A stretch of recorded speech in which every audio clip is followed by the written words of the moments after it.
Klausau. Labas vakaras. Labas vakaras. Ar su Agne kalbam, panelė? Taip. Agne, jūs šiuo metu esate, kaip čia pasakyti, bendrabutyje ar dar negrįžot iš Plungės? Dar nesu, kas čia tyrojais. Aš matai, skambinu dėl bendrabučio. Tu mūsų kolegijos bendrabutyje gyveni, ar ne? 211 kambarį. Taip.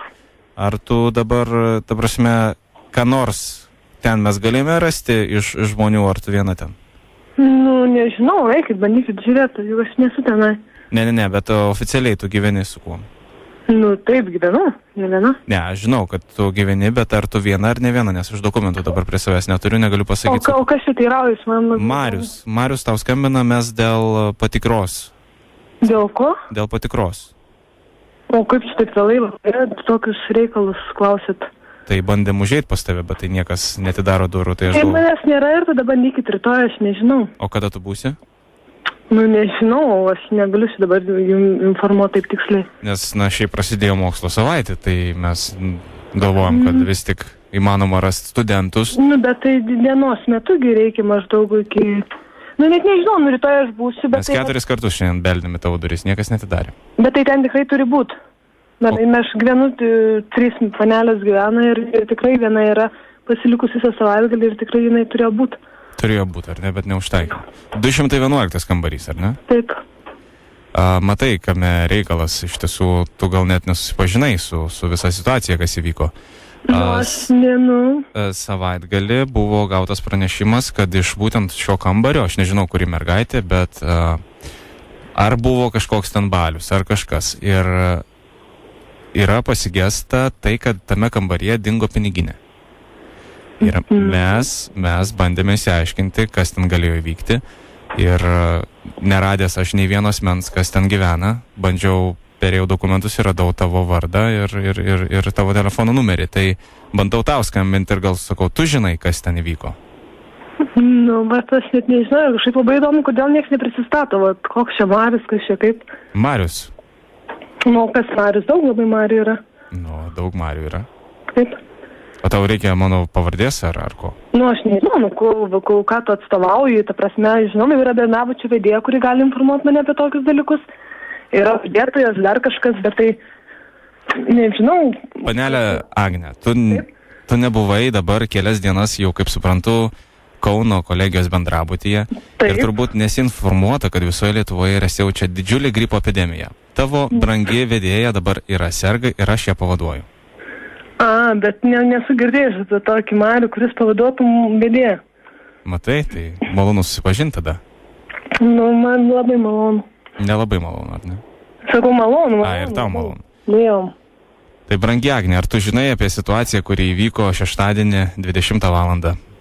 Nežinau, malonu, kad informavot. Aš galvoju, kad tu žinai, nes vis tik draugės tavo kambariokės yra. Taip, bet kažkaip... Ar dažnai darote balius pas save? Kur? O kodėl aš turėčiau pasakoti tokią informaciją? Aš dabar esu oficialus bendrabučio vedėjas. O tai gaila, kad oficialiai nesipažinau ir nesu to tikra, kad čia dar būna tokių oficialių direktorių. Aš nesu direktorius. Nu, vedėjas. Bet galėčiau būti. Nu, tai kandidatuot galėsit.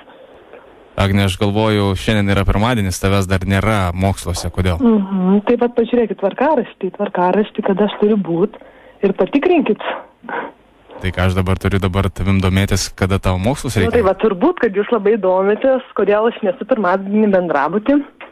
Taip, aš pasigėdau tavęs. Nu, tai žiūrėkit, kada man mokslai prasideda, kada aš ten turiu būti, jeigu čia taip oficialiai viskas. O kada tu būsi? Nu, kodėl aš jums turėčiau atsitikti tokią informaciją?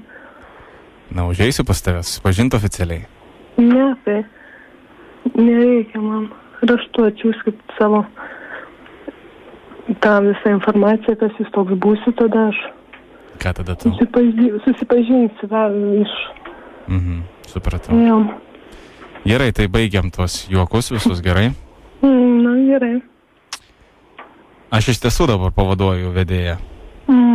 Ir norėjau, žinai, paskambinti šiek tiek pajokauti su gražiom mergaitėm, kurios gyvena mano bendrabutyje. Na. Ir gaila, kad tavęs nėra dabar bendrabutį iš tiesų. Na, kaip čia dabar? Nu, kas kaip? Tiesiog, Galvoju, čia pajuokaut. norėjau prisistatyti, žinai, tokį netradicinę formą. Vis tik naujas darbuotojas dabar esu, sakau, reikia su savo gyventojais šiek tiek papokštaut, žinai.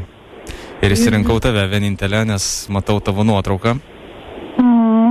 Esi graži mergina ir galvoju, reikia paskambinti. Nedaug dievė, gal dar būsi 211 kambarį, tai turėčiau kur permokti. Ja, aišku, viskas. Tai va, tai kada grįšim? Sakau, negaliu tokios informacijos jums suteikti. Tai gal oficialiai nebekalbam, aš tave kadrinu, tu čia mane dabar. Ne, tai aš nesikadrinu. Ai, tu nesikadrini? Ne. Na taip, su 3 mergaitėm gyveni, tau vaikinai turbūt nelabai patinka. Ne, tai man patinka, yra kas man patinka ir... Yra kas nepatinka, ne? Ne, nesakiau aš taip. Bet tai kaip tu dabar praeisi pro mane? Aš stebėsiu, žinau. Jo, Matau. galėsiu stebėti. Ir pati nejaukiai jausies. Kodėl turėčiau nejaukiai jausti? Tokių dalykų dabar prikalbėjai. Kokių dalykų? Va, tokių.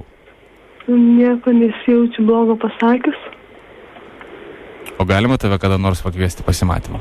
Nelaikstu aš į pasimatymus. Tai sekso irgi nebūna po pirmo pasimatymo? Ko? Ne, iš tikrųjų aš neturiu čia laiko tokius vėjus kalbėtai. Aš irgi neturiu. Tai vat ir nebekalbėkim tada. Turiu dar vieną dalyką pasakyti ir nebekalbam, gerai? Zip FM. Labas. Jo. Agne, radio stotis Zip FM radistai, Jonas Berolando. Su tavim pakalbėjo, užregistravo tave draugė, bet nežinau kokia, žinau. Aš galiu įtart. Gali įtart, ne?